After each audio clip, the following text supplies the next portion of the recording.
At long last, Signal has finally rolled out usernames in beta, letting users conceal their phone numbers for the first time. Signal still requires inputting a phone number to register, though. Quoting Wired. Today, Signal launched the rollout in beta of a long-awaited set of features it's describing simply as phone number privacy. Those features, which Wired has tested, are designed to allow users to conceal their phone numbers as they communicate on the app and instead share a username as a less sensitive method of connecting with one another. Rather than give your phone number to other Signal contacts as the identifier they use to begin a conversation with you, in other words, you can now choose to be discoverable via a chosen handle or even to prevent anyone who does have your phone number from finding you on Signal.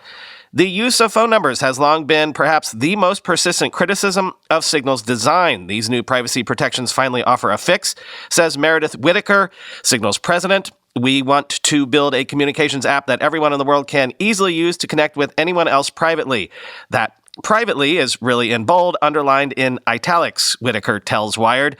So we're extremely sympathetic to people who might be using Signal in high-risk environments who say, the phone number is really sensitive information and I don't feel comfortable having that disseminated broadly, end quote. In the new features, which are available in beta now, but which Signal plans to roll out in a more final version in the coming weeks, Signal has made 3 changes. 1 setting that's now switched on by default, and 2 that are opt-in features. First, by default, your phone number will no longer be visible in your Signal profile unless someone already has the number saved in their phone's address book.